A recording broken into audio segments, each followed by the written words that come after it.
in the vastness of the Pacific, where waves crashed gently onto ancient shores. A hero rose not from palaces or empires, but from the heart of an island surrounded by coral and courage.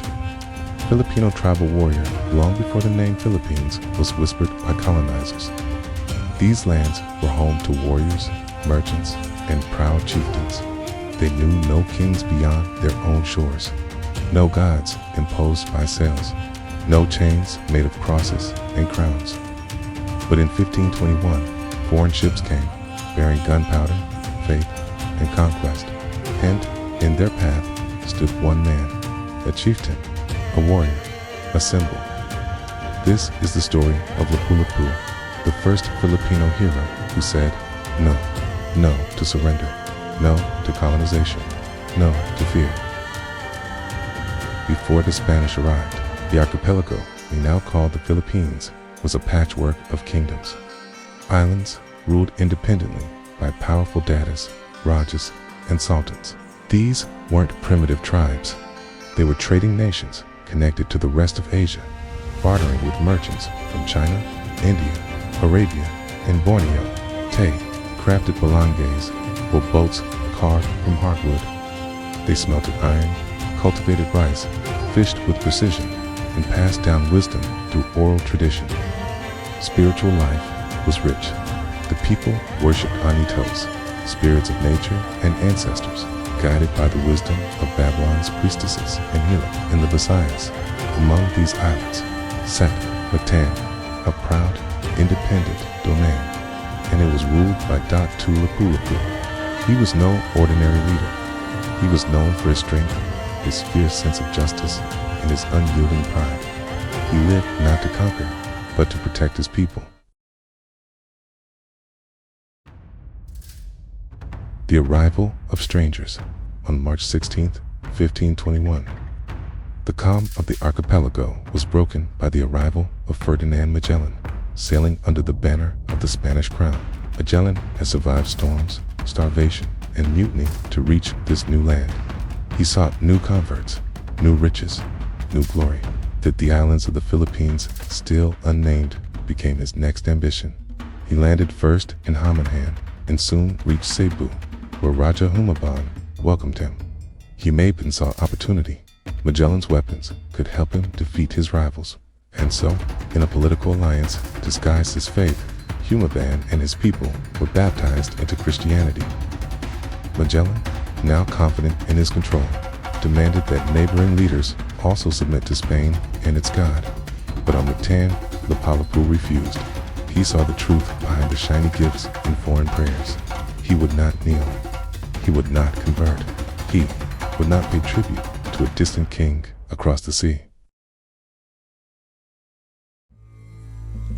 April 26, 1521, the night before history would be made.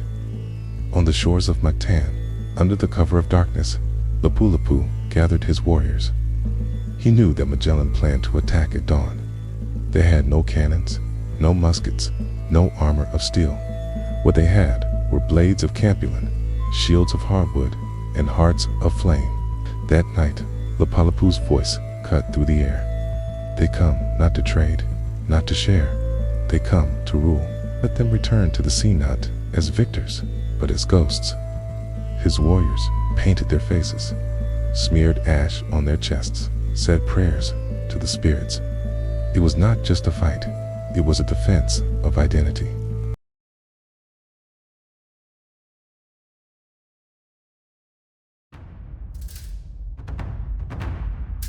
The Battle of Mactan. As the sun rose on April 27th, Magellan made his move. With around 60 heavily armed Spaniards, supported by native allies, he approached Mactan's shore in small boats. But the gods of the island had one advantage: the coral reefs. Magellan's ships could not get close. His men were forced to wade through shallow waters, heavy with armor, carrying guns that would soon prove slow and clumsy.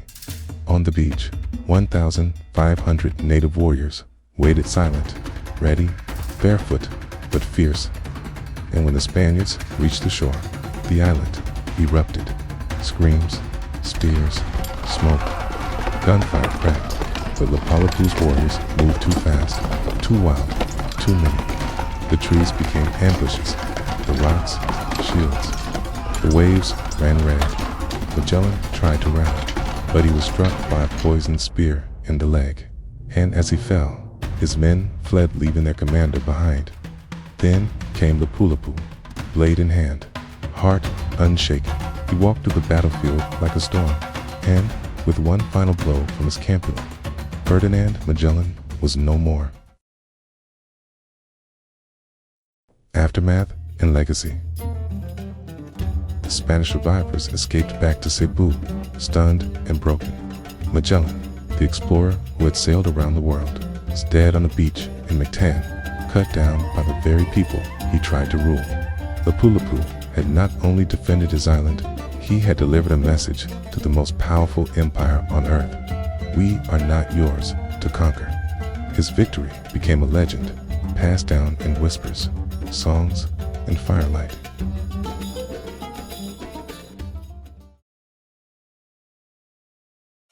Who was Lapu-Lapu?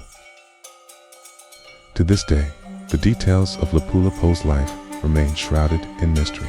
No foreign historian ever truly recorded his name until that fateful battle. Some say he lived a long life. Others say he died soon after the victory. Some believe he vanished into the jungle or became a spirit of war. But what remains is not just his story. It is his spirit. He fought not for territory or treasure. He fought because freedom is not a gift, it is a birthright. Today, his statue stands tall in Mactan. His name is on currency.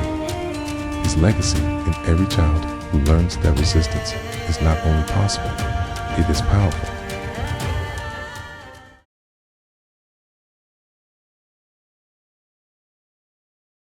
Filipino tribal warrior, the first Filipino hero. Lapu-Lapu may not have known of Rizal or Bonifacio or Ceylon, but they knew of him. His battle echoed through centuries. Through the cries of revolution in 1896, to the burning streets of EDSA, to every protest, every classroom, every whisper of national pride, he was the first to raise his blade, not just in anger, but in principle. Filipino tribal warrior. Over 500 years have passed, and yet the waves still kiss the shores of Mactan. The sea remembers, and so do we.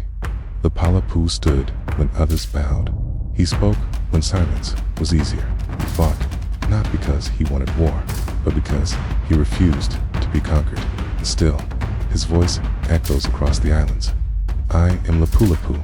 I bow to no king. This land is ours.